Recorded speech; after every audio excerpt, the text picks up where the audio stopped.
Support for this podcast comes from Frito-Lay and the 2023 Snack Bracket Championship. The Frito-Lay Snack-It Challenge is underway, and fans are voting on their favorite snacks to crown champion. We're talking about prime-time matchups between the best 64 snacks in the land. Will Ruffles Ridges reign supreme? Can Doritos defend their dynasty? Or will Smart Food use their smarts for a surprise upset? Only you can decide. Get in on all the action for a chance to win up to $1,000 or a year's worth of snacks. Let your snacks be heard. Just go to fritolaysnacket.sbnation.com to vote and enter for a chance to win. No purchase necessary. Sweepstakes ends April 3rd, 2023. Void where prohibited. Year's worth of snacks awarded in the form of 52 coupons, each good for one bag of chips. See official rules at fritolaysnacket.sbnation.com. This is the Black Gold Banneret Podcast.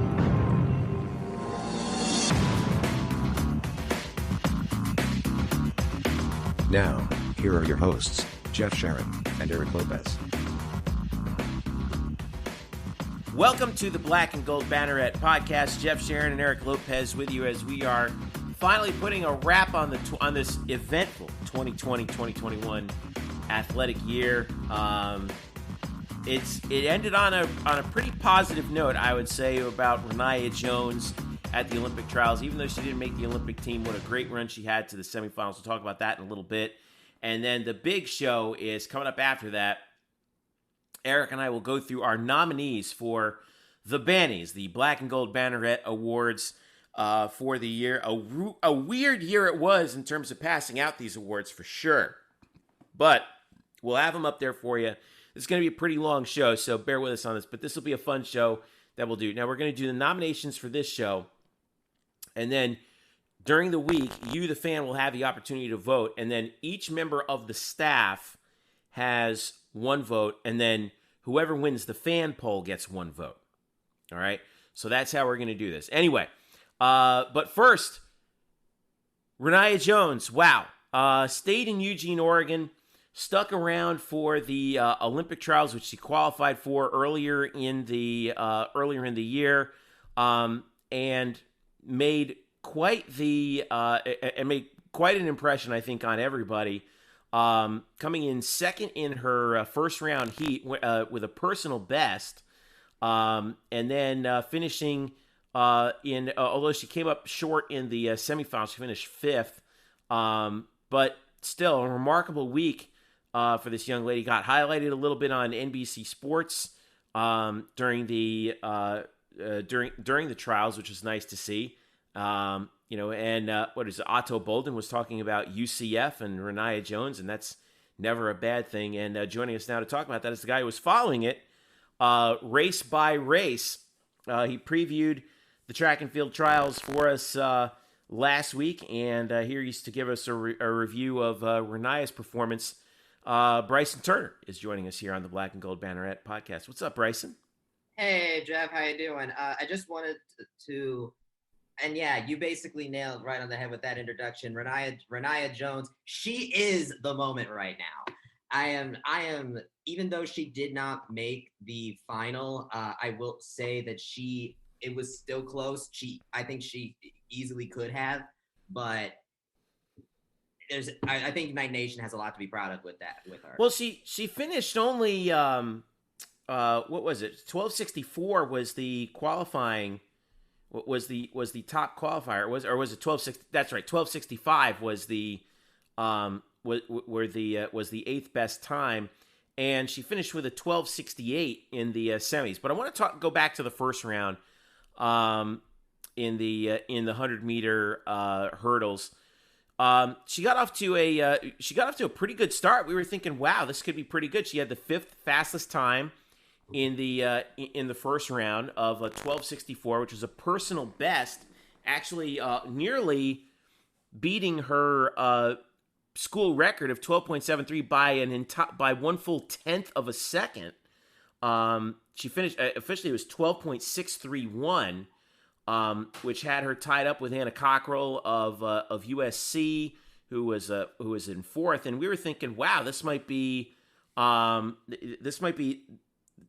making of something good. I mean, it's rare that you see that much improvement from the NCAA final to that first round in the trials, like how much time did she knock off of that 100-meter time? She knocked off she went from 12.82 to 12.64. The 12.82 Wow.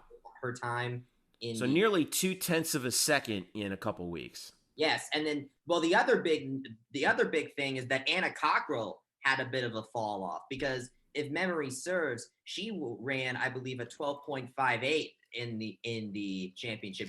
I'm telling you, in the NCAA championship meet, she just blew past the competition in that one. And in the first heat of the Olympic trials, she was a 12.63. So Rayniah Jones shaved some seconds, some tenths of a second off her time, and then Cockrell kind of had, regressed a little bit from that time. And so that led to a much closer race between the two of them in the first heat of the trials. And Rayniah actually had the 5th best time overall in that round. The only runners that ran faster than her, Kenny Harrison, who will eventually qualify for the team, and she's the world record holder in the event. Brianna McNeil, last Olympics' gold medalist, who also qualified for the Olympics, but that's a whole other controversial story that I mentioned last week. Talia Brooks, who's another professional, and then Anna Cockrell.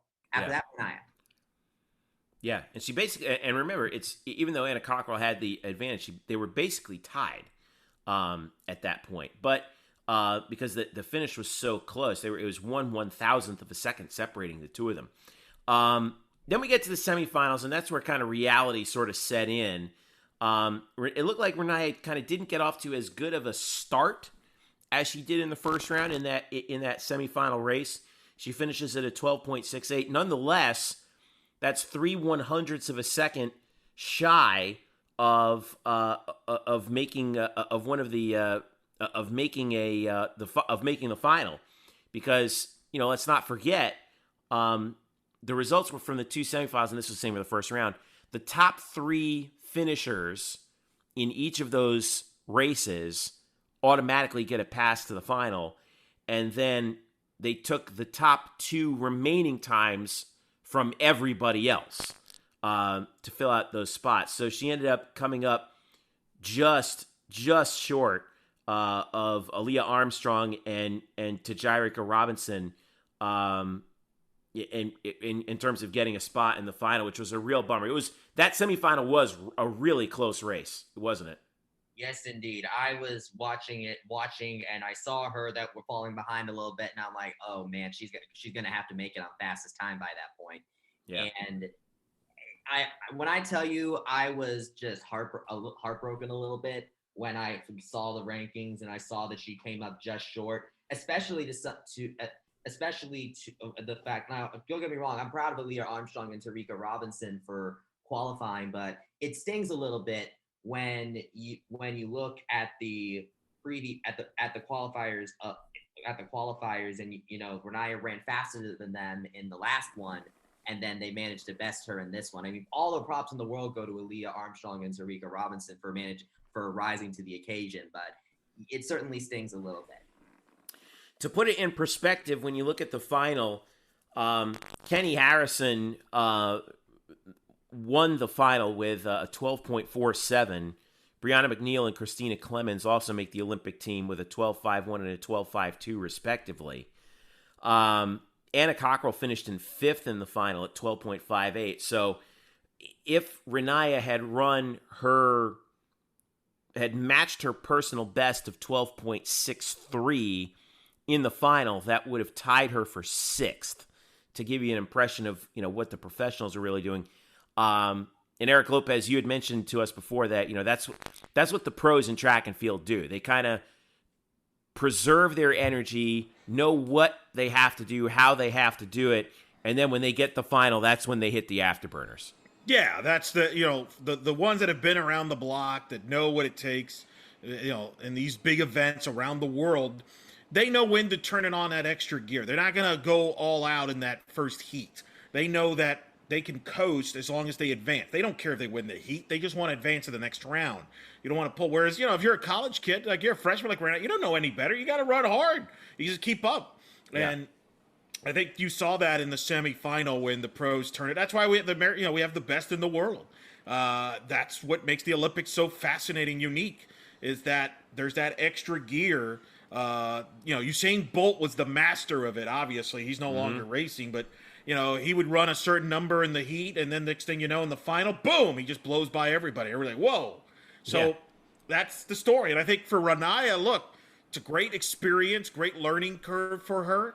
And she really benefited. You think about this. The Olympic trials got postponed a year because the Olympics got postponed.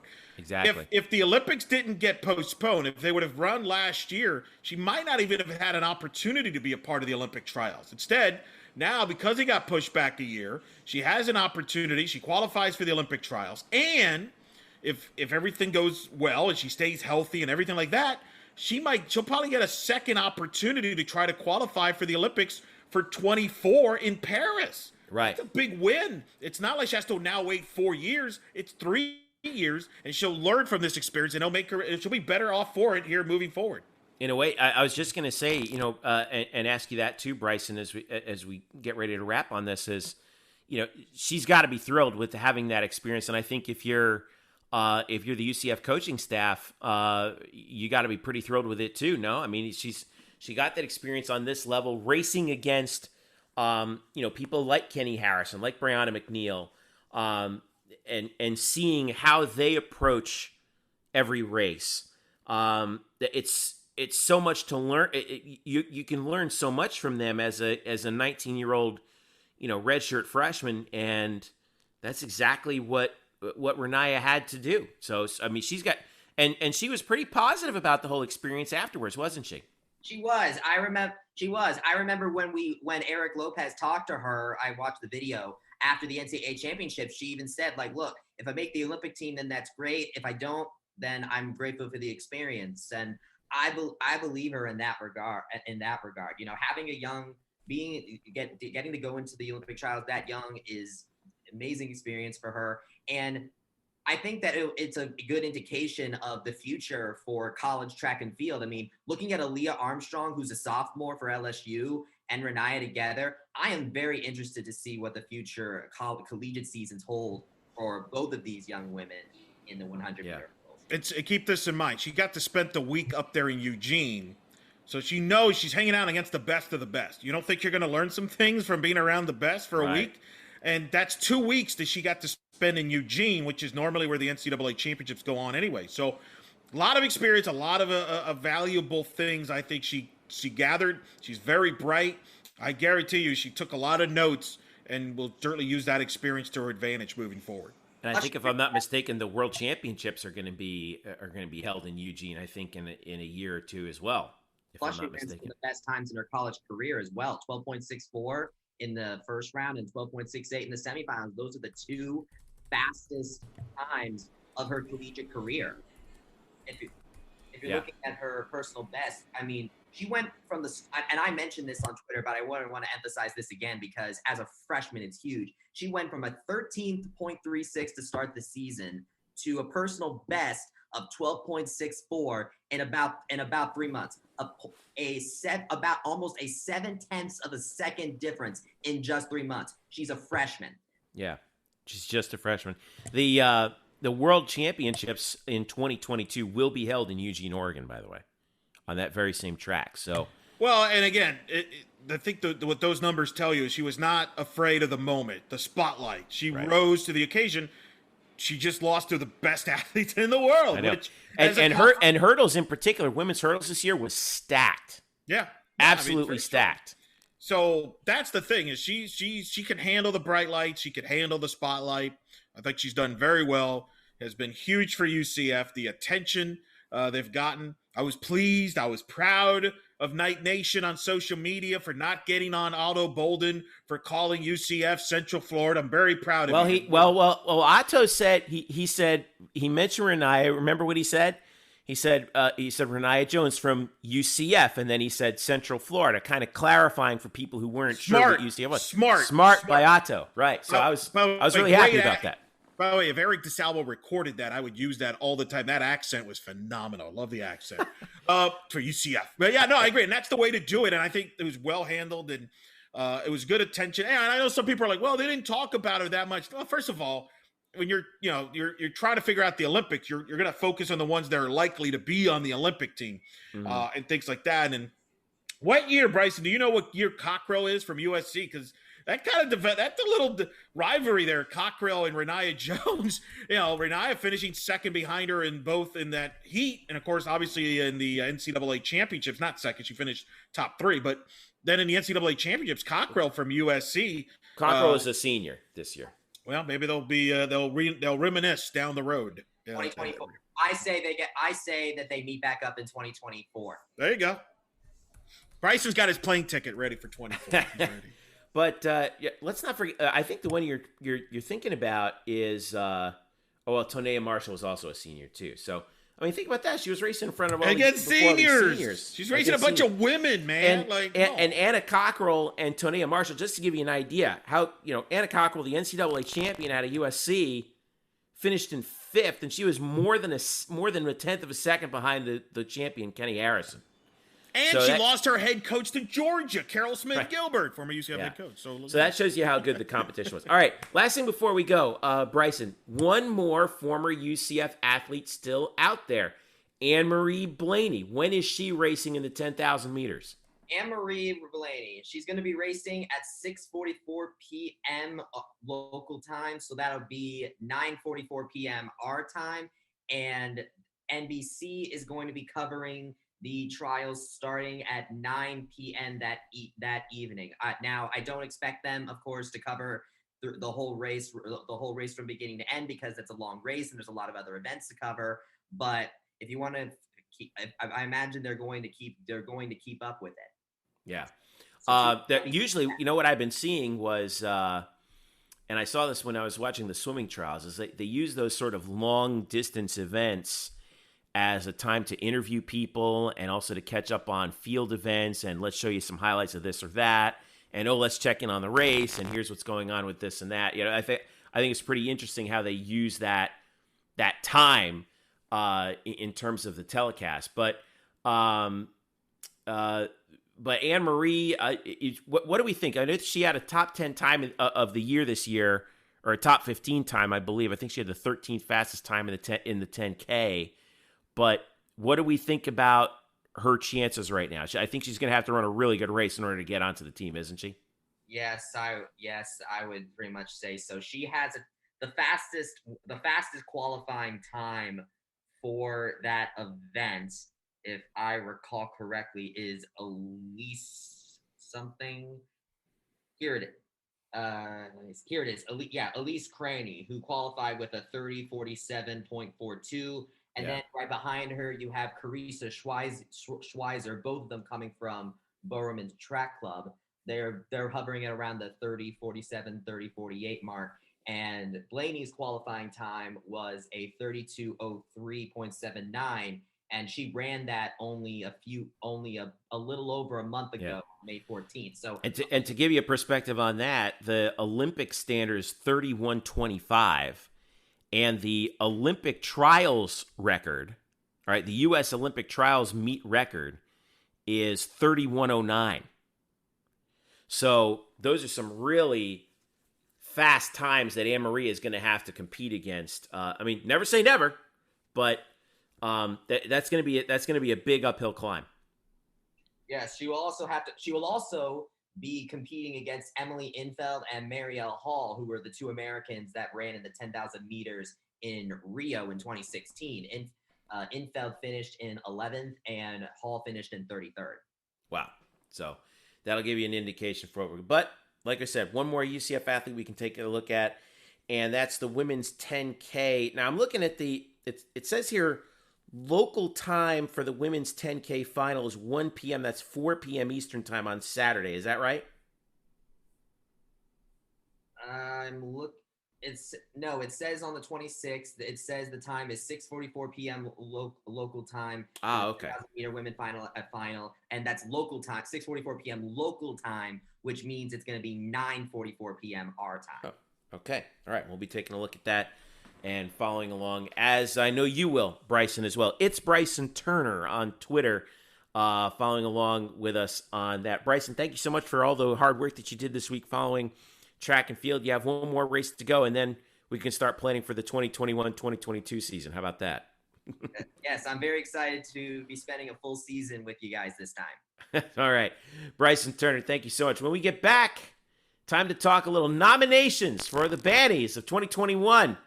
Eric Lopez and I will go through all the categories. We've got some new categories this year. We've split up some categories, and lots to talk about with that when we get back. Stick around. The Black Gold Banneret Podcast is back after this. Today's episode is brought to you by Cars.com. With over 2 million vehicles and 50,000 more added every day, Cars.com will match you with the perfect car for you, your budget, your life, your style. And if you're ready to say goodbye to your current car, Cars.com will get you an instant offer to cash it in. Just start by entering your license plate and get matched with a local dealer who will write you the check. So whether you're looking to buy or sell, just go to Cars.com. It's magical. Welcome back to the Black and Gold Banneret Podcast. And now, yours truly, Jeff Sharon and Eric Lopez, will present to you the nominees for the 2020-2021 Black and Gold Banneret Postseason Awards. The Bannies are finally here, Eric Lopez. That's right. Got the suits ready to go. It's a little later than normal, but we did take a year off. So that's right. So we always start with Coach of the Year. We split them up between men's and women's. We start with Women's Team Coach of the Year. Cindy Ball Malone from softball, Coach Abe from women's basketball, Brian Kanyeko from women's tennis, and of course Todd Dagenet from volleyball. A strong class indeed. 2 conference tournament champs, 2 that came awfully close and made the postseason as at-larges. Your thoughts on this category? Strong category. I mean, we left out an Emily Marin, for example, who led women's golf to the NCAA tournament. So, it's a deep year in the women's side. Obviously with Coach Ball Malone, UCF making the NCAA tournament for the first time since 2016, getting to the American Conference Championship game for the first time since 2015. They hadn't won a conference tournament game prior till 2016. So a lot of barriers broken this year, 41 wins. Coach Abe, obviously, getting the team into the NCAA tournament. You could argue really should have been half code conference champions. Right. For some chicanery going on. Chicanery. And then you got, obviously, Todd winning a 3-peat at volleyball. That hasn't happened in like 20 years for the program. Not since 2002, 3, and 4. Right. And then Brian Kaneko, obviously, with a national program in women's tennis, getting to a Sweet 16. Now, we're not allowed to reveal who we're picking on this episode, right? We're just going to. That's correct. We're just going to give you the nominees. Now, the way we're going to work this, once again, like I mentioned in the beginning, is each of us on the staff has a vote in all of the award contests, but you, the fans, have a vote as well. And I'll put these all on Twitter, and whoever wins the fan vote, they get 1 vote out of the total. All right? So, here we go. Men's Coach of the Year. Some strong candidates. John Roddick for men's tennis made the NCAAs, of course. Made that run as well. It's been a while for them to actually get there, but they got it. Scott Calabrese, American Athletic Conference champions, finally at long last breaking through in the tournament. Greg Lovelady and Johnny Dawkins, I think 2 interesting nominees here, Eric Lopez, because even though their respective teams, baseball and men's basketball, did not have the best overall seasons, I was really impressed with how both these teams responded, particularly late in the year. Johnny Dawkins' men's basketball team had a stretch where they won 6 out of 8 heading into the conference tournament, and their only 2 losses were by 1 point, and it was to some of the best teams in the conference. And then Greg Lovelady and his baseball team fought and scraped and clawed and came within basically 180 feet of winning the conference championship in a year where where it seemed like nothing could go right for them. They caught it at the right time. Your thoughts on these nominees here, because I think this is a stronger category than people think. Well, it's unique. Greg Lovelady, a tough year within a run, like you mentioned, winning the conference title, year that really could have, nothing went right. Nothing went as planned. Could have easily gone south. It looked like it was going to go south, and they ended up over 500. They ended up making a run. Think about this. no UCF baseball team had gotten to a conference championship game in a tournament since the A-Sun in 2002. That's a long time. So they did accomplish something there in the end of the week. And look, I mean, as painful as that loss to South Florida, South Florida ended up going to the Super Regional. So still a heck of a run to kind of pull it out of there, considering the injuries. Think about if Colton Gordon was healthy, maybe they win that conference tournament. Matt Archer, if he stayed healthy. Right. And then for Dawkins, to me, their season got wrecked by COVID. They got off to a great start. They beat Florida State, which is one of the program's best regular season wins of all time. And then they got wrecked by COVID, and it was hard to recover. Again, just like baseball, it looked like the season was going south. They finished pretty strong, ran into a tough draw in the conference tournament. Very difficult year to hold it together with. I mean, how many times was men's basketball games postponed because of the other team? Or it was just a tough year, and yet they hung in there and finished strong. And that's a credit to Coach Dawkins and to the players. All right, so that takes us to a new category, new this year. We're doing Assistant Coaches of the Year for both men's teams and women's teams. We start with the women's team Assistant Coach of the Year. Brian Doyen from UCF Volleyball. UCF had a very good year defensively. He's the defensive coordinator over there. Tani Valerio, who it seems like she would be, if we had this in previous years, she would be a nominee every year, and how she works with the guards for UCF women's basketball. And Cristina Sanchez Quintanar of women's tennis, who just recently took a head coaching job. A very strong category here as well, Eric. This one's going to be a tough one to call. Yeah, Cristina Sanchez, just to put her, is one of the top assistants in the country under Brian Cañeco at women's tennis. I've made the comparison. You go back to, for the longtime UCF fans, women's soccer. Amanda Cromwell, during that dynasty run in the Cromwell era, she was the head coach. Who was her top assistant? Colby Hale. Colby Hale, that's part of it. He was the big recruiter on that staff and everything like that.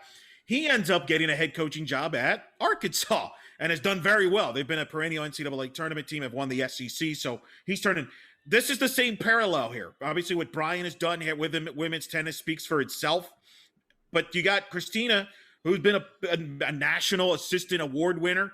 Now she's going to run her program at Arkansas. She gets the head coaching job. Literally the same path as Colby Hale, and I think it's a very similar one. She's well-deserving of this nomination for sure there. And then you mentioned Tawny and Brian. Defense is the theme, folks. Yep, defense wins championships. Yeah. Men's assistant coach there, we have 4 nominees. Daryl Wyatt from football, the wide receivers coach. What a crew of wideouts he coached to new heights this year. Jalen Robinson, Marlon Williams, Jacob Harris getting selected in the NFL draft. What a job by him this year. Paul Souders, who's in charge of the offense for UCF men's soccer. Again, that team is just a dynamic offensive team. Really had to figure out things after Cal Jennings left, and did in the final 8 weeks of the season. Georgi Rumanov of men's tennis. Finally, men's tennis getting over the hump. He was instrumental in that.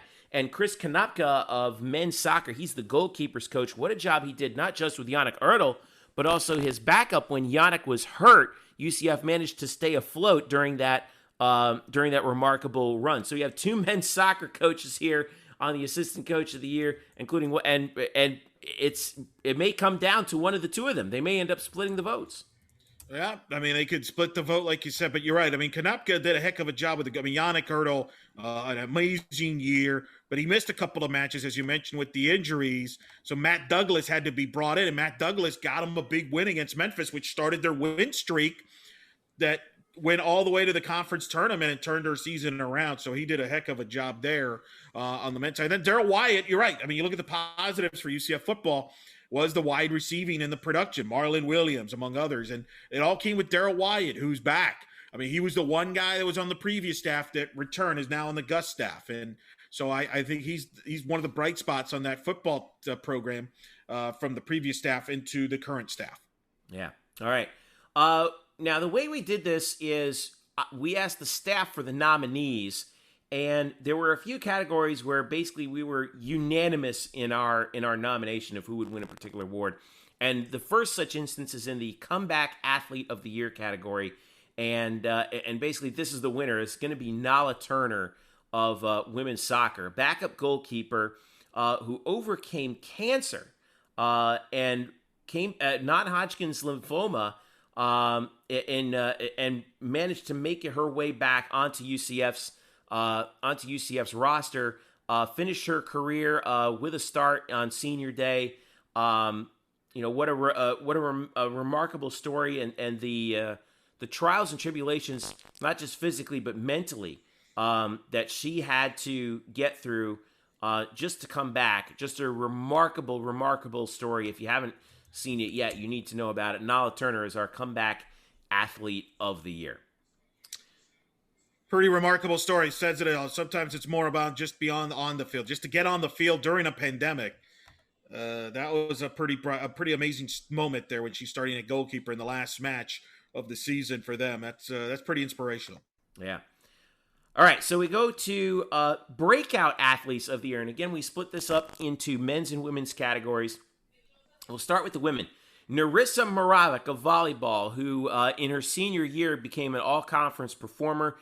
In the middle, she was a key factor for UCF volleyball, being one of the best blocking teams in the country. Obviously, Rayniah Jones of track and field. I mean, I don't know. You're going to hear this name a lot in the next several minutes here as you listen to this podcast. A breakout athlete of the year, making a conference champion, making it all the way to the NCAA championships, making it to the Olympic trials. Jada Cody, Eric Lopez. There were quite a few breakout potentials for softball, but she was fantastic for the softball team this year. And Diamond Battles, who really took over the leadership role with this team after KK Wright graduated.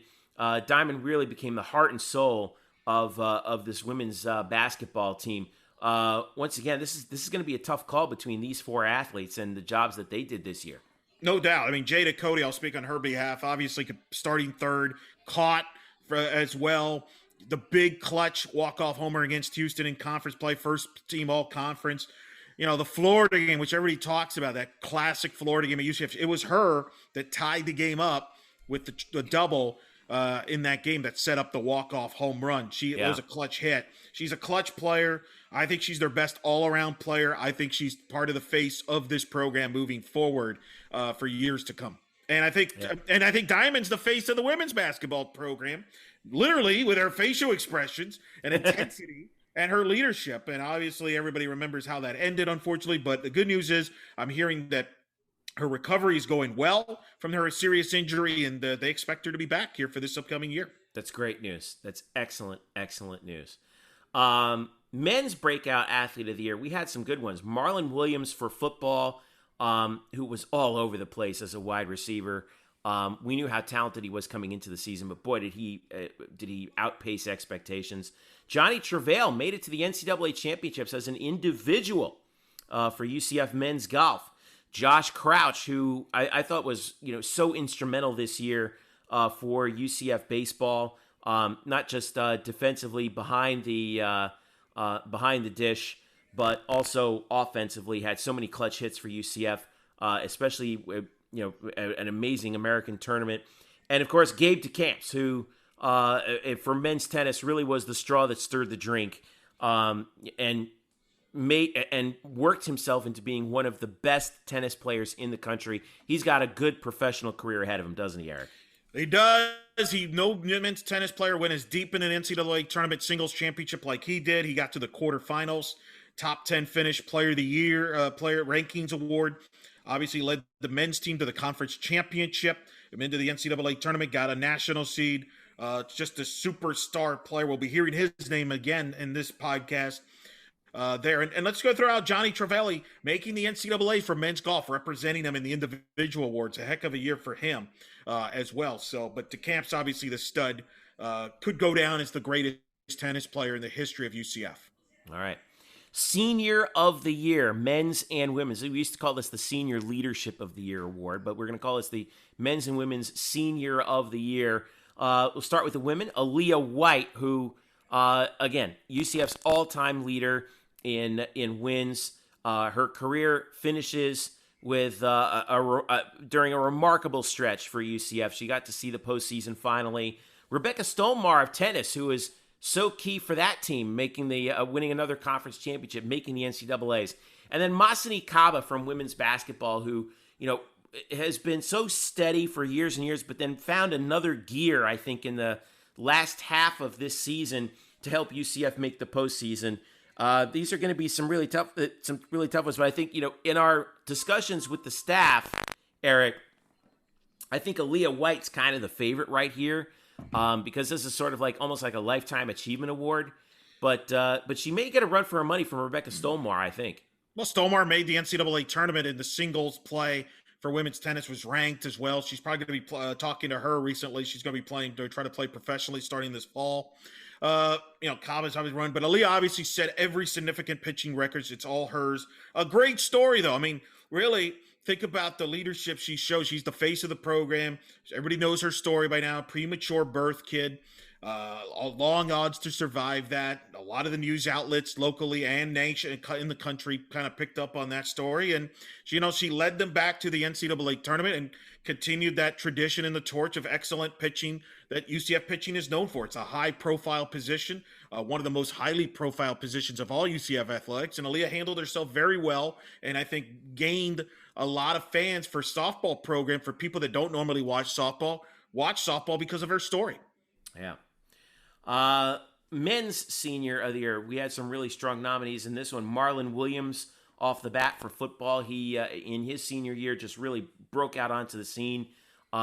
Disappointed that he didn't get selected in the NFL draft because I thought that, he deserved to at least get a look, but he'll certainly get a try. Or obviously he's got he is with Houston right now on their roster.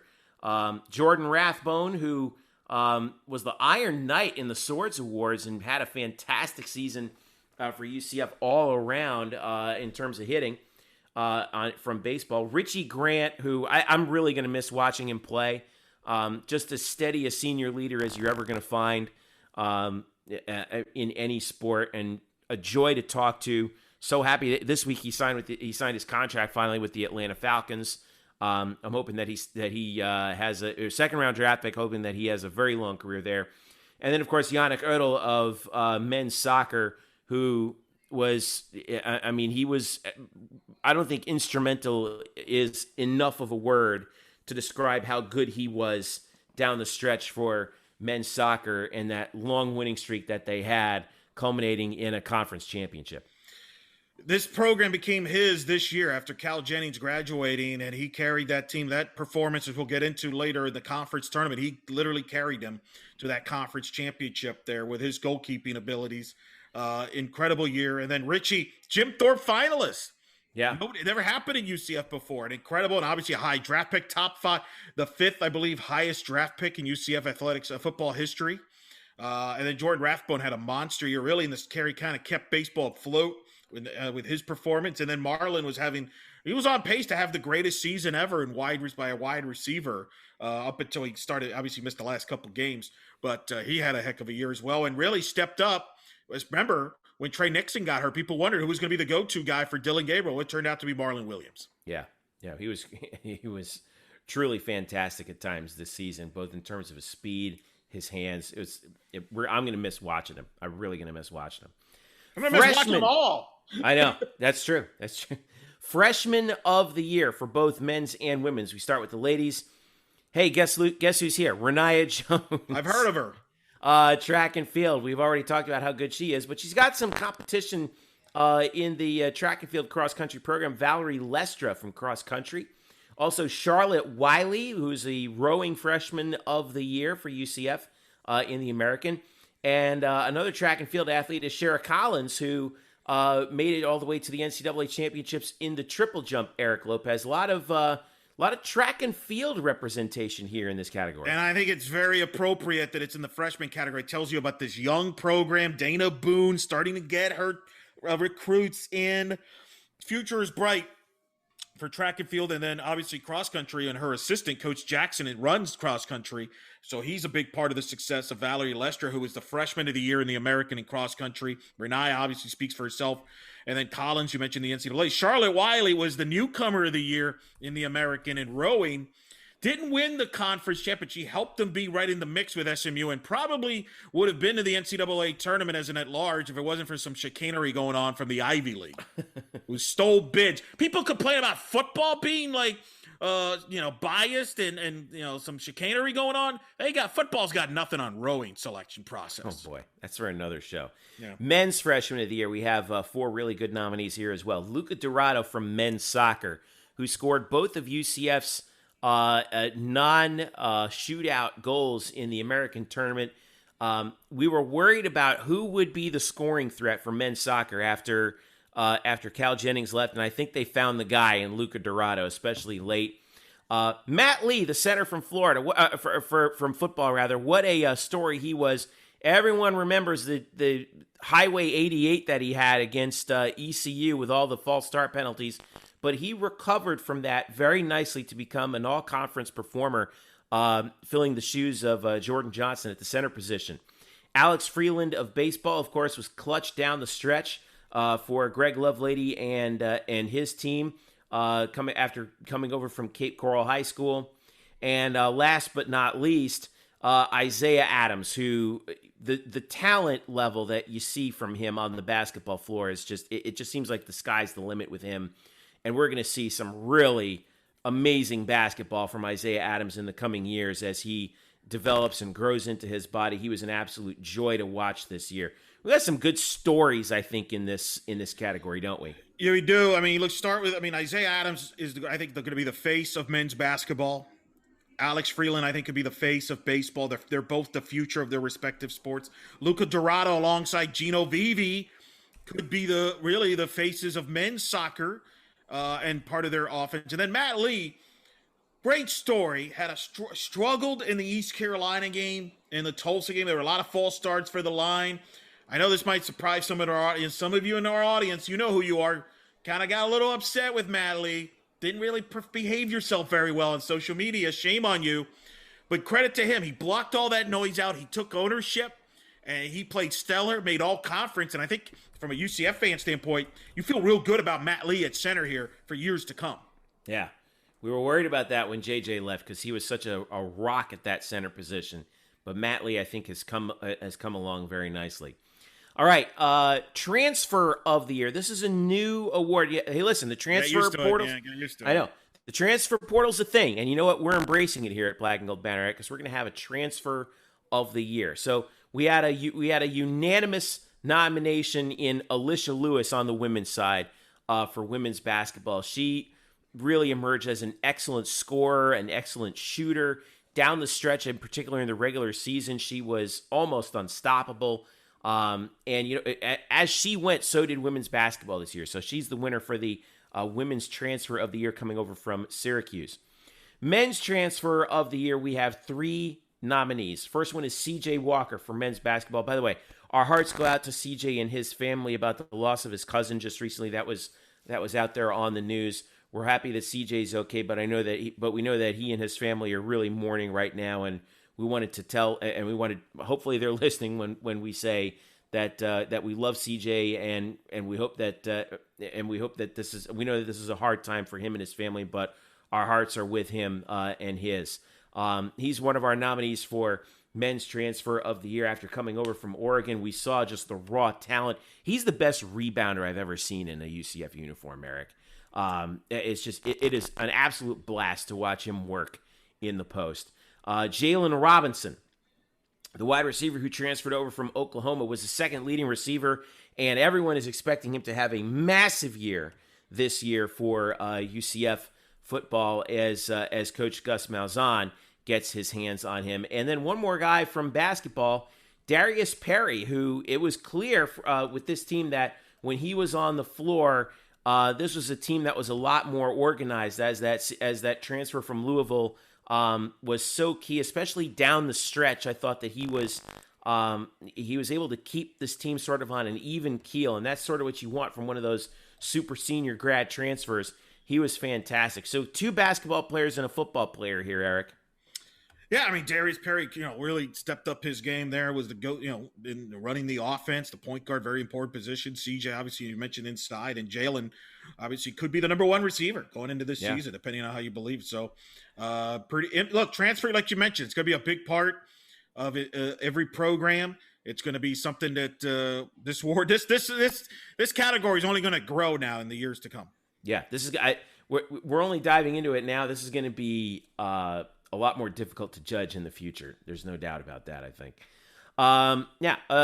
Alumnus of the Year. This award goes to on-field or on-court contributions by a former UCF athlete in professional sports. And we start with Gabe Davis, who had his breakout year with the Buffalo Bills, helping them get deep into the NFL playoffs. I think we're going to see a lot more of Gabe as the seasons roll on in Buffalo. He fit in very nicely, helped out Josh Allen in his big season. Chad Mottola, former UCF baseball player, now a hitting coach with the Tampa Bay Rays, helped lead them all the way to the World Series. We had him on the show. He was fantastic. What a job by Chad working on the Rays hitting. Sean Johnson, the goalkeeper for NYCFC and MLS, was named the team captain this year. He's off to another good start in 2021. He's found a home with New York after a couple years of sort of bouncing around. And he's got 3 clean sheets so far and 9 starts for NYCFC this year, including after a very good year last year. Best UCF player right now professionally in soccer. Yes. Right now. Yeah, definitely. And last but not least, Anne-Marie Blaney, who we still have yet to hear from. She qualified for the Olympic trials in the 10,000 meters. That's no small feat. And she could get a chance to, and she could get onto the Olympic team, depending upon her performance this coming Saturday, Eric Lopez. So, it's interesting that, usually we stack this category with football guys, right, Eric? Like we've seen Latavius Murray and Brandon Marshall, but this year we're kind of diversifying a little bit, and I think that's a good thing. Well, it speaks to the UCF athletics as a whole. It's not just a football school. It produces a lot of different athletes from different deals. And, the Chad Mottola story is fascinating. He's arguably in the conversation for the greatest UCF baseball player here, but his success is as a coach. He's the hitting coach for the Rays. Not an easy job. It's not like they're the Yankees and they have an open, checkbook and, have all these star hitters. Never miss a chance to. I'm just saying. I mean, I think you would take him right now to be your hitting coach for the Yankees, quite frankly. I would take him to be the manager. Touche. But he's done a heck of a job with a rotating of guys, going based on matchups, using everybody in the roster, and getting the max out of them. He's obviously done a heck of a job there, and it's part of the reason why the Rays somehow still to always be in the mix. It's not like their pitching is so dominant. They've had injuries on the pitching side there. So I do want to throw an honorable mention. He won't be on this category because technically he doesn't qualify, but I'm gonna still mention him. Brian Murphy, MLB.com. He goes over to MLB.com. He's crushing it on content. I'm enjoying some of his work, especially he's done some college baseball writing from a standpoint. It's really a cool angle they're doing over there at MLB.com where they're keeping track of some of the big, MLB draft prospects and how they're doing during the postseason in college baseball. Obviously with the World Series with guys like Jack Leiter, who's Al Leiter's kid at Vanderbilt, and among others. And Brian's been a part of that. He's been knocking it out. Park there at MLB.com. No, well, pun intended there. But so maybe we name the award after Murph. Ooh, can we do that? The Brian Murphy Award. You just go on to excellence. Alumnus of the Year. Yeah, I feel like he's taking it to a different gear. I feel like he was kind of holding back from us now. Now that I've seen his writing at MLB.com, I kind of feel like he was kind of coasting with us, and now he's in a different level, which he should. Are you saying he was sandbagging as part of the Banneret? Is that what you're saying? Listen, man, and, it's kind of like the track and field athletes, man. They know, they know when to turn it on. And once you got, you rise to the great ones, the occasion there. Okay. All right.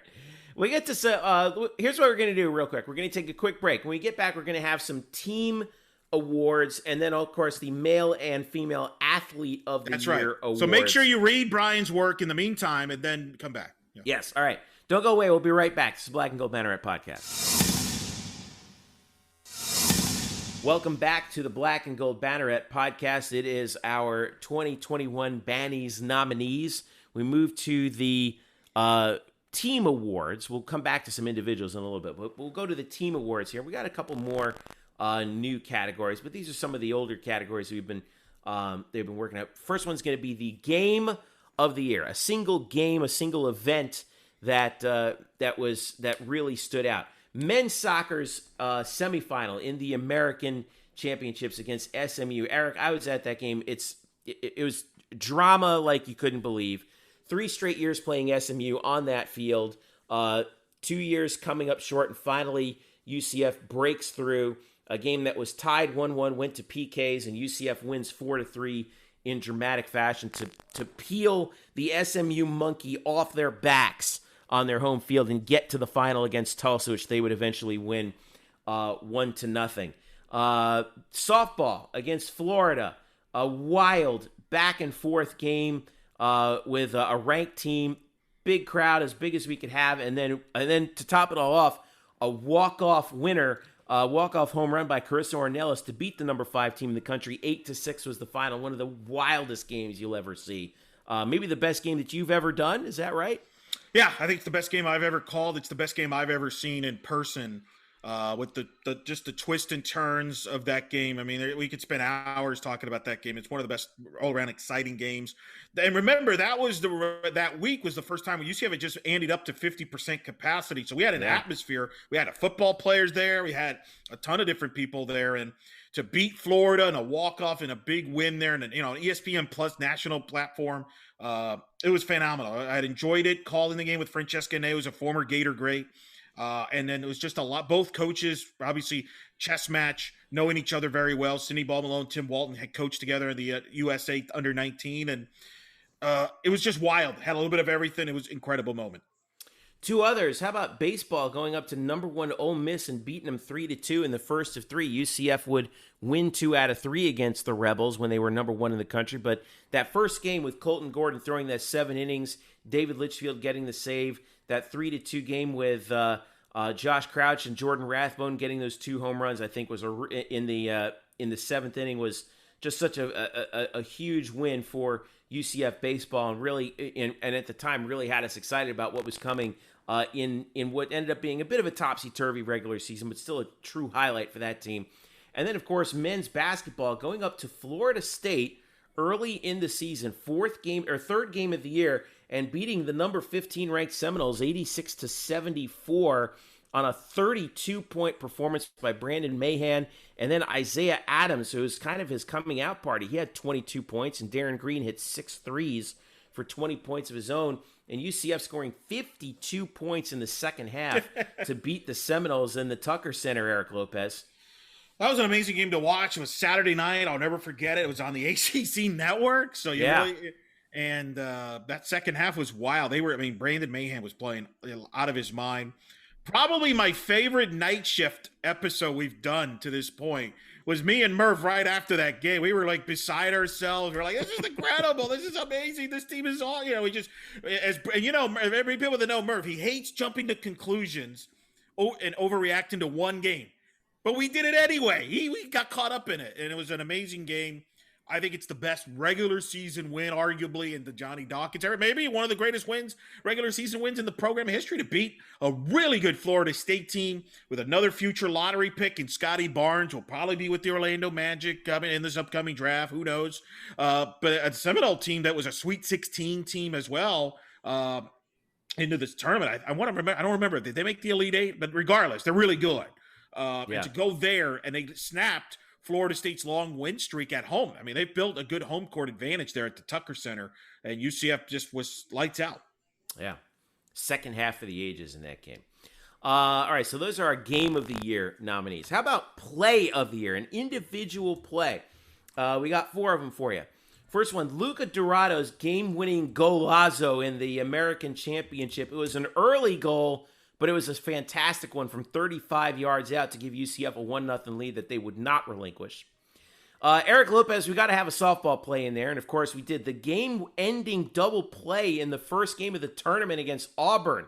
When it looked like all may have been lost, they got that 1-2-3 double play, Aaliyah White starting it to get to start things off and finish that game. Even though UCF didn't get to the Supers, wow, what a moment that was. On national television, nonetheless.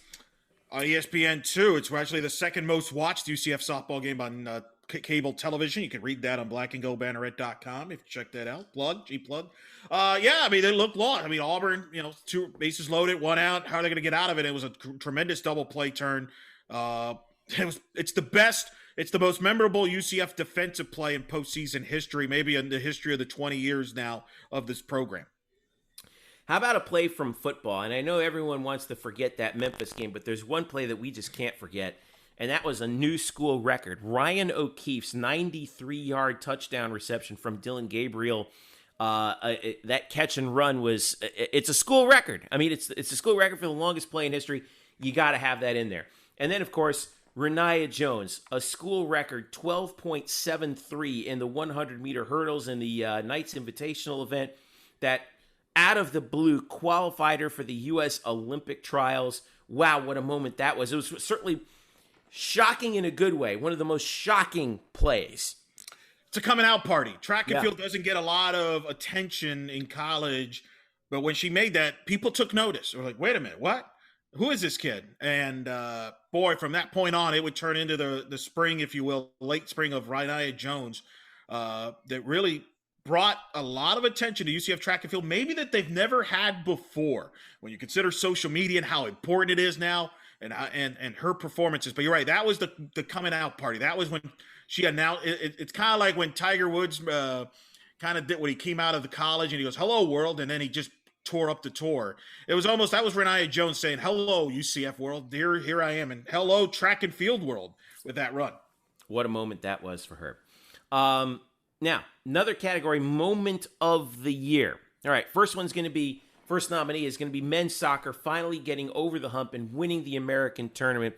They had been to the American Championship game the 3 seasons prior that they had an American tournament, had lost to SMU all 3 times, came up short a couple times in overtime.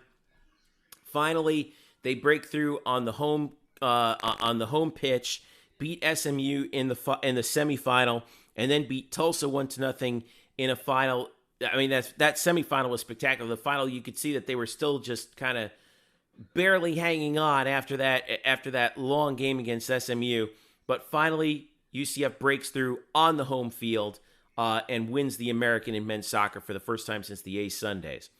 Volleyball winning their 3rd straight American Athletic Conference title in Cincinnati in the tournament.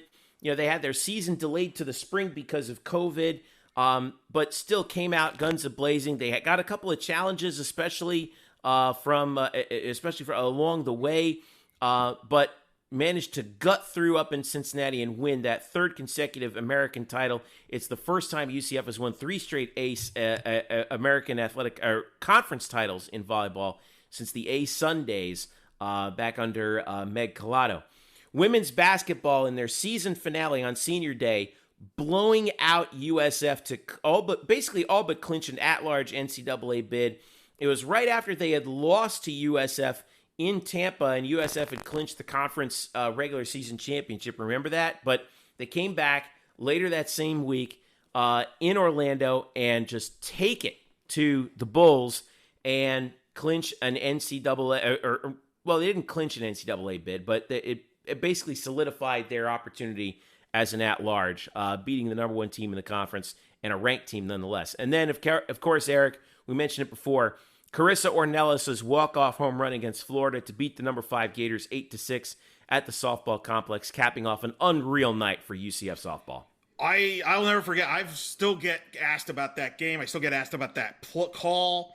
My phone was full that night. I've never seen my phone so full, right, with text messages. And games like that, what's so big about those games is those are the games that draw the casual fan. You may not be a softball fan. You're not watching softball on a daily basis. But if you're a UCF fan, for example, you know what UCF Florida is a big deal in any sport, let alone softball especially. And so you got the casual people there. And that's the thing that jumped out to me at that moment. So many people. And part of this, a big credit, is the game aired on ESPN Plus this year. Yeah. More UCF fans that normally don't watch UCF Olympic sports watched it because of ESPN Plus and that platform. I've had numerous comments about that, and I think softball was a big benefit. And that game in particular, based on how my phone reacted, based on social media, I would not be surprised if that UCF Florida game is probably among the most viewed UCF sporting events on ESPN Plus. Hey, it's certainly a legendary game that, like you said, the country paid attention to. And the softball nation was paying attention. Around the country, softball people were paying very close attention to that wild, wild game. Let's go to a new category this year. we always had trouble kind of separating things like moment, performance, but this is one that I think is a good idea from you. The top story of the year. What was the story of the year in UCF sports? Not necessarily a game or a person, but a story. Football, bringing sports back from COVID-19 at the start of the season. What a huge moment that was for sports in general, seeing UCF sports and just finally getting us to perhaps see a little bit of normalcy, right? It was important. Playing at Georgia Tech, there was a lot of questions whether there would be a football season. Remember, you lose the North should there Carolina. be a football season? There's a lot of debate, what it would look like and things like that. And I think, then all of a sudden, hey, we're going to play Georgia Tech, because they lost the North Carolina game. And it's like, oh man, is it going to be conference only? What's it going to look like? And well, they got the Georgia Tech game in, and you're right. It was the first sporting event back after. Remember, keep in mind, there had not been a UCF sporting event since UCF baseball lost to Miami in March of 2020, the day that the whole world shut down, if you will, here in the States. And you wondered when would UCF sports be back, and that was a sign right there with football. Being the first to come back, and a pretty important game that people were excited about at the time, playing at Georgia Tech. It wasn't like a lot of in Atlanta, a game that was nationally televised on ABC. I believe it's the most watched UCF football game, by the way, of the 2020 season, both locally and nationally. So clearly there was a lot of people interested. But that was the big thing that helped bring UCF sports. Football went through their season, then basketball followed, and then obviously. And this kind of I think this story goes beyond just football, because all the other fall sports teams, and this is a bigger story, volleyball, men's soccer, women's soccer, cross country, all got moved to the spring, and all of them had success, except women's soccer. They had a tough year. They got ravaged by just everything. But think about this spring that UCF just had. Because you had men's soccer winning the regular season and tournament title, volleyball winning the three-peat, making the NCAAs, cross country with Valestra getting to be freshman of the year. A lot of stuff. This is a spring that will never be forgotten or duplicated. I hope, anyway. Right. Again, you're not alone in that respect. I know that for sure. Right, with so based many on how sports. busy it was. Right. I mean, we had men's basketball, women's basketball, track / cross soccer. country. Both volleyball, soccer teams, volleyball, softball, golf, baseball, tennis. golf. Yeah, it's a historic spring, and it all started with football coming back in the fall. And then I think because as much as people could be disappointed about on the field, the big positive was on the field, they played. They played. They got 10 games in. They didn't lose a game as far as once the schedule was finalized that, hey, we're playing 10 games. And I think that gave them optimism and confidence to move forward with the other sports. I really believe if football does not come back, or if they struggled, if there was a lot of, they won't make it. They're not going to, not just UCF. I'm talking about the whole college football landscape of they're not going to make it through the season. It's going to be shut down and whatever.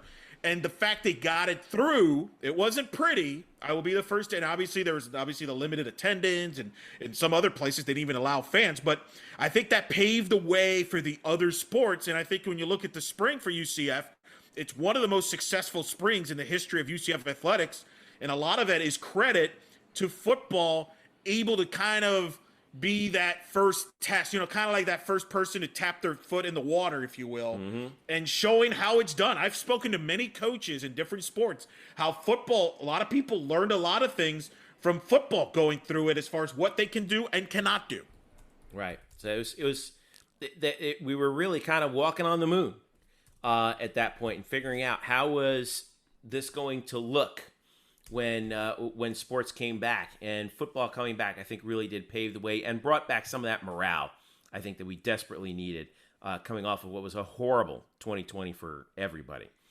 3 other stories that we got to talk about. I know we talked about that one at length, but big story.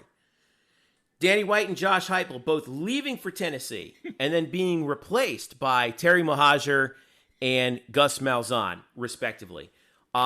This administrative story of the year, obviously, in UCF. When you have a new AD, new head football coach, there are lots of changes. Those guys, the new guys definitely have some big shoes to fill. But if anything, it's certainly that can always go either way. And I think in UCF's case, there's tremendous optimism from both this. And, we're thankful for what we got from Danny White and Josh Heupel, but wow, the future is bright indeed. Third story of the year, Rayniah Jones finishing second in the NCAAs and then sticks around Eugene and messes around and gets the Olympic trials.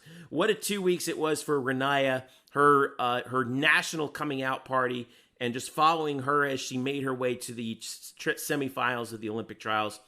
And then finally, both tennis teams winning conference and hosting the NCAA tournament at the USTA Tennis Complex. It was the spring of tennis, Eric Lopez, was it not? Historic year in tennis. Both teams ranked. Both teams win conference championships. Both teams get national seeds and get to host for the first time in program history at the USTA Center in that beautiful building. Women's team got to women's got to Sweet 16. Men's got to the second round. They won their first ever NCAA tournament match. Men's tennis had never won an NCAA tournament match and then ran into a tough draw with Mississippi State in the second round. The women's lost a heartbreaker to Duke in the Sweet 16, but still in a memorable year for both tennis. And again, people followed the programs because of social media. And then, the American Championship match for the men's was on ESPN Plus. That was a big deal as well. So that was huge. And then obviously you mentioned Rayniah. I want to mention real quick about the White Heupel. All of that happened in the spring too, by the way. That happened and that was kind of a crazy time, right? Because you have Danny leaving, which caught everybody off guard. Like nobody thought, there were some whispers about Tennessee, but nobody for whatever reason took it seriously. Next thing you know, he's like, he's going to be going to Tennessee. Wow. And then next thing you know, he's got to they got to get a football coach. Well, he's not going to hire Josh Heupel. Come on. And then remember the story leaked, reportedly Josh Heupel is the front runner. Everybody's like, that's Danny White. Nobody believed it. Nobody was scoffing at it. It was like, that's not true. And then the next morning, Josh Heupel is going. Oh, okay. And then you have the AD surge, which nobody saw coming. Nobody saw Terry Mohajir from Arkansas say. Nobody predicted that. Nobody that was following this. You had the whole fiat drama with prying a guy from his alma mater. Right. But the funny thing is you had the drama with Jim Stark being the rumored guy from Missouri and people flipping out. But then it ends up being Terry. And then you got a head football coach and Gus Malzahn. And to our credit, when we did our coaching list, me and Andrew Glukoff, one of the guys we consistently had on every list was Gus Malzahn. A lot of people dismissed it, didn't think was possible, but it was reality. And this has been incredible. I don't think a UCF football coach has ever had this buzz that Gus has had in this spring. Nobody. Remember when his name was first bandied about? UCF is in serious talks with Gus Malzahn. Yeah. I forget who it was that reported it at first, but the fan base initially was repelled by it. But within 12 hours, everything flipped when you realize that, oh my God, this is actually Gus Malzahn, the Gus Malzahn. And his personality, I think, won a lot. That press conference won a lot of people over. He's been around. You can see him. He's on social media a lot. He's been going to UCF events. He was at a softball game and things like that. He's just got that likable personality that I think has drawn to people. He's been a great ambassador for the program. Yeah. And he's been, a lot of access in the spring. There was more media availabilities for spring football this year than there was combined the last 3 years. So, and that's during a pandemic, by the way. That's a credit to him. He lets all his staff available. He talks all the time. And I think, and I still think that's very important at UCF. I think some people take that for granted. I do think a football coach needs to be outspoken and out in the public to promote the program, to sell the program, to push the program. And I think that, quite frankly, was lacking from the previous regime. And I think it's been a welcome fresh air with Gus and his staff now. All right. That takes us to the individual performance of the year, an on-field individual performance that really made headlines. Excuse me. We start with Yannick Ertl in that semifinal against SMU, who, the old term for that is as a goalkeeper stands on his head. Yannick Ertl, I don't know what he was standing on, but it was an amazing performance. 9 saves, only one goal. He had the one goal against him, but didn't count though. It did not count because they got right. It did not count. They reviewed it and it did not count. And boy, and then that's not even including the saves he made when it went to penalty kicks. Yeah. Two of them, in fact, that he made on penalty kicks. But a phenomenal performance, the likes of which that you rarely see from a soccer player from a keeper having to make that many saves to begin with. He saved UCF season that day. Rayniah Jones finishing second in the NCAAs in the 100-meter hurdles. It's a broken record. Rayniah's up there in every category. I mean, she's what a remarkable moment that was. Taking the silver medal in the NCAAs, a freshman competing against seniors, and look at what she was able to do. Wow, the future is bright. Everyone wants to forget the Memphis football game, but we need to pour one out for Dylan Gabriel, who smashed a school record that day with 601 yards passing on 35 of 49 and 5 touchdowns. He was absolutely masterful in that game. It's a shame that the result was what it was, because he was absolutely amazing. And it just showed you just the kind of potential that Dylan Gabriel has as a passer. And then Brandon Mahan's 32-point performance against Florida State in the 86-74 win, that wild game that we were talking about earlier. Here was Mahan's line from that game. 33 minutes, 10 of 13 from the field, 2 of 4 from three-point range, 10 of 10 at the line, 32 points, 6 rebounds, 2 assists. What a day for him as UCF got the victory over Florida State. These are some really solid single-game performances. It's incredible. You could argue from Dylan Gabriel, he broke the passing yards record that was held by Ryan Schneider. And he broke it by over 100 yards. Yeah, a record that stood for like over 20 years.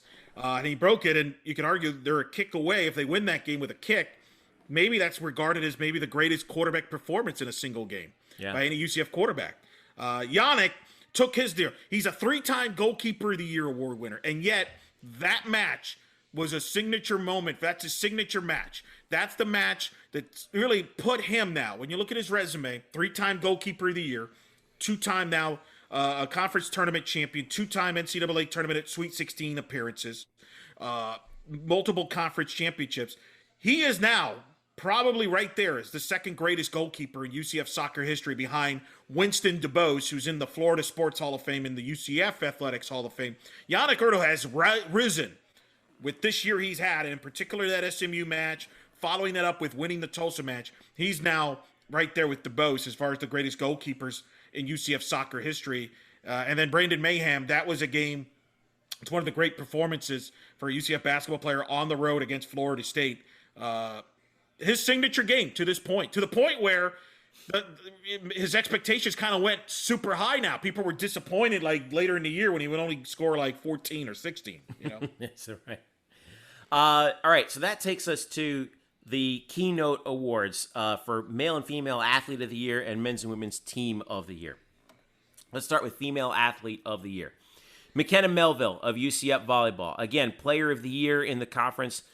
With Jordan Thompson no longer in the conference, it was all McKenna's. It was McKenna's. By the way, congrats to Jordan Thompson, who'll be representing the red, white, and blue in Tokyo. That's right. As Todd Dagenet has said for 4 years, and as Aaron Campbell said when I called the Jordan Thompson's freshman year, Aaron Campbell predicted on the air that she would be in the Olympics.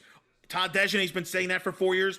All officially accurate, because she is now in the Olympics and probably the greatest volleyball player that UCF's ever faced. Yeah, and speaking of which, possibly, certainly maybe one of the greatest volleyball players in UCF history that we're watching right now, no McKenna doubt. Melville. Not just an outstanding student, all academic, but of course led UCF so many times this year in this weird year where she just put the team on her back and brought them back. She did the Michael Jordan thing. It was McKenna, save us, and she did time and time again. A Conference Player of the Year. Rayniah Jones, obviously, again, trust me, this is actually the last time we're going to say her name here tonight. But I think she set a record for the most Bannie nominations. I think so in 1 year. I wouldn't be surprised by that. Especially as a freshman. Again, a new record holder in the 100-meter hurdles, making it to the Olympic trials as a freshman, finishing second in the country, an All-American. Aaliyah White, capping off her career at UCF as the all-time winningest pitcher in UCF softball history, A lot of really great names on that list, but she's at the very top and helped UCF finally get to the postseason in her career. Outstanding job by Aaliyah Way. And then women's tennis. We got to have someone from women's tennis, and we wanted to have Valeria Zaleva in there, who was truly remarkable this season for UCF amongst all players who had who contributed to UCF women's tennis. Again, winning the American, making it to the NCAAs. Nobody contributed more than she did this year. No, I mean, she's the only UCF women's tennis player ever to qualify for the singles NCAA championships twice in a career. There's only been 3 women that have done it, period. She's one of those 3, but she's the only one that's done it twice in singles. Highest ranked player on the team, that obviously winning the conference championship, made the run to Sweet 16, so very worthy of being a nominee. And then Aaliyah, this 2021 was Aaliyah's year, breaking the record for wins against New Mexico State. She ended up breaking all the records, leading UCF back to the NCAA tournament, writing her legacy there.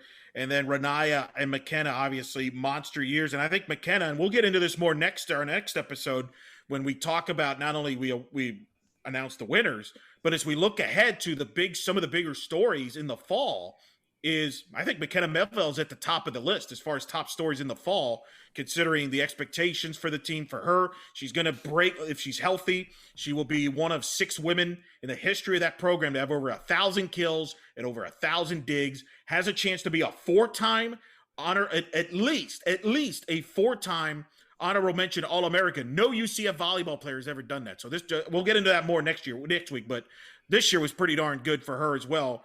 When they were in trouble, she usually bailed them out, especially in the conference tournament match. I'll never forget that Tulane match. Jeff, remember that? They were down, didn't look good, and she rose to the occasion and carried them to that victory line. They were short-handed. They were without their top setter. And it was bleak. It was really bleak at that point.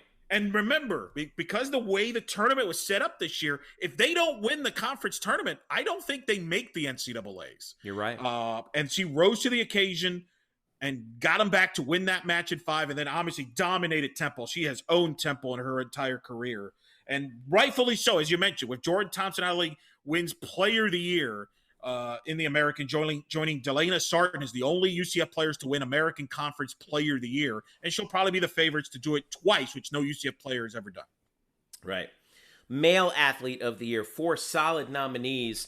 At the top of the list, Gabe DeCamps from men's tennis, who was ranked as high as 3rd in the country and made it deep into the NCAA singles tournament. This is not the last we're going to hear from Gabe DeCamps, even though his UCF career has come to an end. We're going to see him on the Pro Tour, I think, for years to come, as you've been saying, Eric Lopez. He's got the size. He's got the tools. He's going to be great. Speaking of guys who have the size and the tools who are going to be great, Richie Grant from UCF football, a guy who, first of all, we're a little bit partial. We love talking to Richie Grant. He was such a great interview, just a good dude. And we are so happy to see him land with the Atlanta Falcons.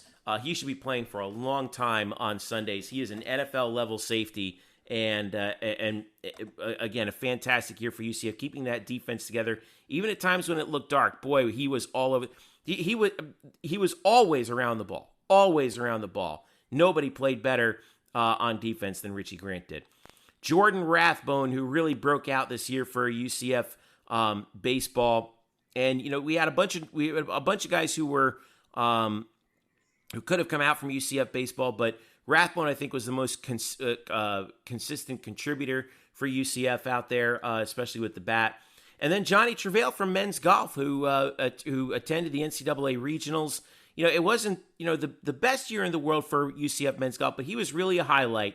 And the fact that he got to compete in the NCAAs and Coach Bryce Waller out there with him was a real thrill to see. So Male Athlete of the Year, Eric Lopez. I have the feeling that Gabe DeCamps is the odds-on favorite, but you never know.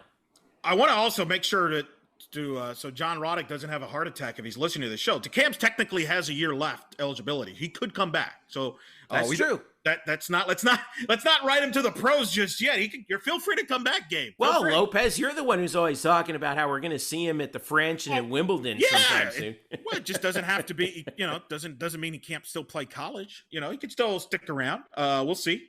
Look, I think you're right. I think Gabe, and then obviously Richie, who, a Jim Thorpe finalist is nothing to sneeze at. Hello. probably has put himself in the conversation for among the best defensive backs in the history of UCF football. Which is saying something with this. It is. And I think I speak that highly of him.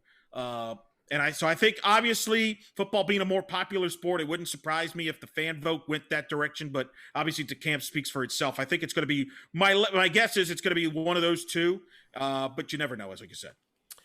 So that takes us to Team of the Year for both men's and women's. Now, we only had 2 nominees on the men's side. That was tennis, who won the American Championship, made it into the NCAA. They finally got over the hump and made it to the NCAA championships after a solid year. Boy, the competition that they played this year was just unmatched. And it was a little rough there at times for this team, but they managed to pull it together. This was as good a team as we've seen from John Roddick over the years. They finished this year with a record of 22-4, 7-0 in conference, and making it to the second round of the NCAAs. Of course, you mentioned Gabe DeCamps. They won the American by beating Wichita and South Florida. This was the year that they finally broke over the hill for UCF men's tennis. And then, of course, men's soccer. Even though they finished with a record of 9-4-1, remember, this was a team that won their last 6 in the regular season and then won the American Athletic Conference Championship at home, over that thriller over SMU in the semis, and then the final over Tulsa before making it to the NCAA tournament, getting a bye. They get to the Sweet 16 where they lose to number 2 Pitt. But ended up going to the Final Four, beat JMU to get to the Sweet 16. And JMU's a ranked team. Yeah, with potentially a future goalkeeper that's going to play in the MLS. Yeah, a future there. And second time in a row under Coach Calabrese, Sweet 16. They had never been to the Sweet 16 in this program until Calabrese has arrived. So I'm glad we kept it at 2. I know some people say, hey, what about that Boca? We did get to Boca Bowl. Maybe if they would have won, maybe we would have considered it, but probably not, actually. I think it's real deserved. I'm fascinated to see how the vote goes for men's tennis, men's soccer. I think they both make a great case. And I'm really intrigued by how this vote goes. And then finally, the women's team of the year. This was such a strong year for women's sports at UCF. It really was. Might be the greatest year in women's sports ever at UCF when you think about it. In a year when 2 of the traditional powers in women's sports for UCF kind of had sort of off years. Women's soccer, they didn't make the postseason. Women's rowing did not win the conference championship. That's ironic. It is weird. Yeah. And yet, here we are with these. You got to select from one of these 4 teams. Good luck, all right? UCF volleyball, 3rd consecutive American Athletic Conference championship. Lost only 2 matches the whole year. What a year they had throughout the regular season, winning that conference championship on the road. Softball, the great moments, the Florida game. Even though they came up short in the American championship against Wichita State, they still managed to put together that run in the tournament and then get to the NCAAs. What an incredible, just a highlight reel of moments for that team this year. Basketball, again, in a year when UConn was finally out, they have another spectacular year, even though they didn't win a conference championship. Coach Abe and her gang gave us everything that they had in every single game and finished in second in the conference. And this year, and this was in a year where there was a big transition year. No KK Wright. They still go 16-5. They started with a blowout against Virginia and made it to the NCAA championships. Hey, coin flip here or there, and what kind of a season could it have been for them as well? And then, of course, women's tennis, which we talked about. Conference championships. They were a machine this year, Eric Lopez. Even after they had already won a conference championship a couple years ago, they finished 20-5. They're ranked throughout the year. They make it to the NCAA tournament Sweet 16 before losing in heartbreaking fashion to number 18 Duke in a match that could have gone either way. Of course, they won the conference championship by beating South Florida, Houston, and Tulsa. They beat number 4 Florida State. Look at the ranked teams they beat. Number 4 Florida State, number 41 Oklahoma State, Number 24, Furman. They beat Miami when they were receiving votes. They beat Florida when they were number 21 twice. What a year for Brian Kanyeko. And that program just seems to keep getting better every year. That's the thing. They're still young, and they got a lot of talent coming back. And honorable mention, that tells you how strong the women's year was. Women's golf made the NCAA tournament. They made it to the regionals in Louisville. I think they were a shot or two away from advancing to the NCAA championship. 4 shots, 3 or 4 shots, I think. They were close, and yet they couldn't make the list. That's how strong this year for the women's were.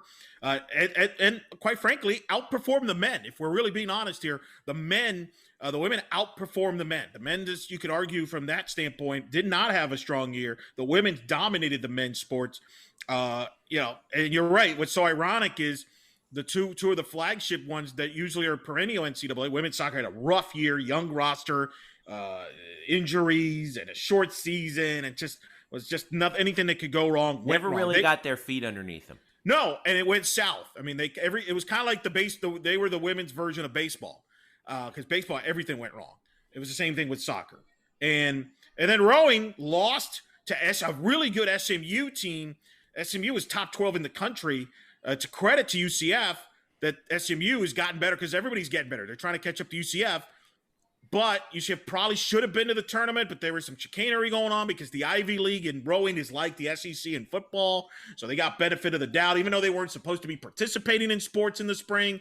All I'm saying is, can we get Danny White to expand the rowing championships? If we're going to give him credit for this football playoff expanding, can we get somebody to expand the rowing championships?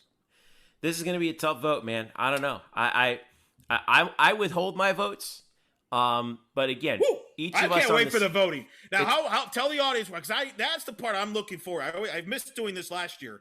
I'm always intrigued by what the fans vote, just to kind of take the temperature, because sometimes a lot of people just assume, well, they're going to vote for the most popular athlete or sport, but that's not necessarily. Our fan base, our audience is a lot smarter than, say, other fan base. I think that's true. No, I think that's absolutely true. And the way it's going to work this year was changing the vote slightly because we have a larger staff. So everyone on the staff gets one vote, plus the results of the fan polls that we're going to post early next week. That's going to be one vote, and that'll determine who the winners are. So again, next week will be our show where we reveal the Black and Gold Banneret Award winners for 2021. That's it's a big one, Eric. It gets bigger and badder every year.